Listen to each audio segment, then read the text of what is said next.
Hi, my name is Brian DiBertoli. I'd like to talk about my Tesla coil experiment setup so you'll have a better idea of what I'm actually doing. At the moment I have my plant machine running.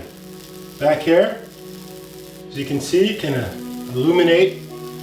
It's quite powerful. Let's turn it off for the test. So now you can hear me better. I'm sure I had lots of feedback. That was my Tesla coil plant machine that I designed and I made.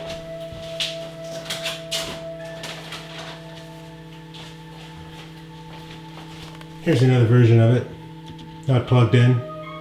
As you can see, this machine I just simply designed.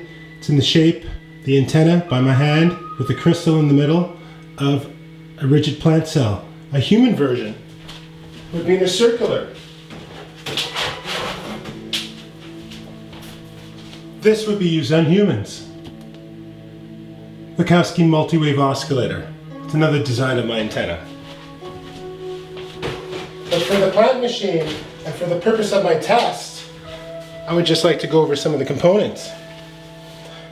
I have coolant, as you can see up at the top. It's a new type of technology. It's a simple piece of substrate filament. It's thin. One end gets hot when you put 12 volt DC electricity to it, and the other end inside gets cold. Have a fan blowing inside, and on top it blows the hot air to atmosphere. So I live in Canada, Nova Scotia. It's not too hot. So I'm able to do this. I only need to bring it down 2 degrees at nighttime. And this is not a problem, but it will not bring it down more than 2 degrees. So this is efficient for me. Have my humidifier, barely uses anything in a week, drops down maybe ½ an inch level, and in the tank. And we also have our heater right here, and I have another fan going all the time in front of the heater. This turns on. This is under a controller. This is under a controller. This is under a controller. These are under timers.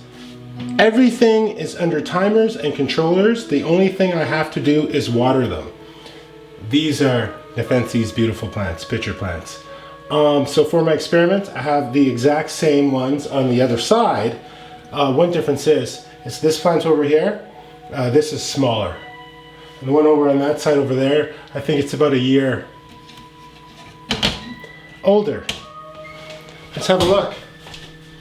Oh, and another thing that's slightly different, I'm playing plant music with frequencies in the background at a certain speed.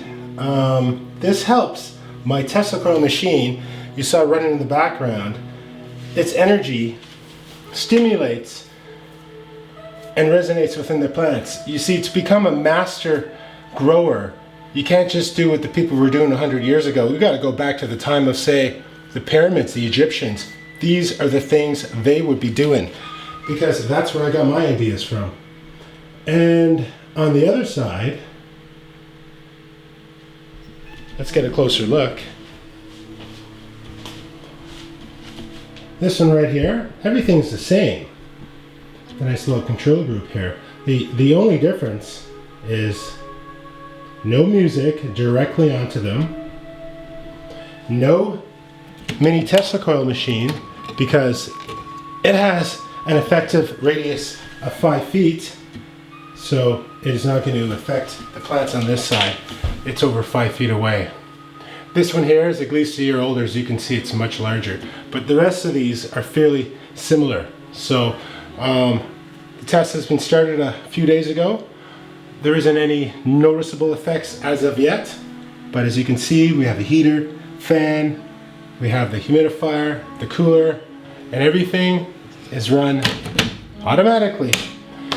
Within these, I find that I only need to water them every maybe three days or so. So I'm really happy with the setup. If you want, I can go over some of the prices. It's pretty easy. The cooler, $30.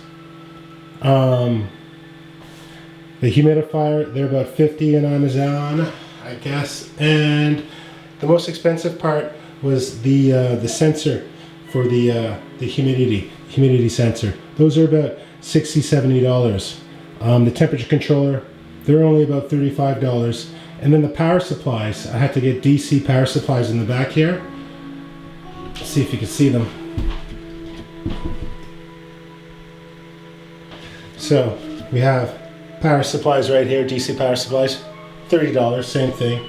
I have timers, I have controllers.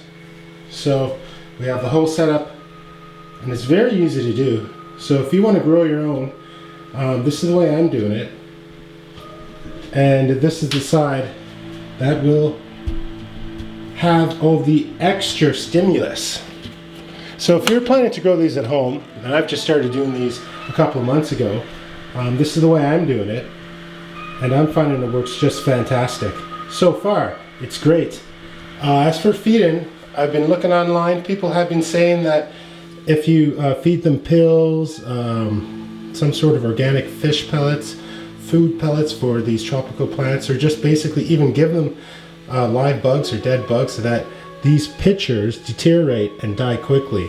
So I think the only thing they're missing from nature is possibly, add one of those natural enzyme pills that you would give for, say, infants. You can buy them online. It's got probiotics, it's got enzymes, it's for the stomach. And these are just like a stomach. You have to treat them as a stomach. In nature, they probably have tadpoles, have mosquito larvae inside of the pitchers. That produces some sort of enzyme naturally. So if you're going to have a controlled study, I'm going to eventually have to add some sort of enzymes into the pitchers, and then I can start feeding them equally on both sides. But for now, I haven't fed any of them yet. It's just a straight up equal test. Thanks for tuning in. This is how I plan on doing it. As you can see, the humidity just kicked in. It only does a puff, and then you can see my gauge on the bottom. It's just kicking up.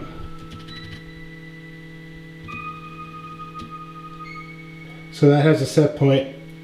It overshoots, but everything balances out. When the heater goes on, it dries a bit. When the coolers go on, it dries the air a bit too. So the plants do not get too wet and they do not get too dry. Everything is quickly maintained. So I hope you like this. Tesla Grow Green, how I'm going to do my controlled experiment over the next few months. At least until they get too big for these tanks. Thanks for watching.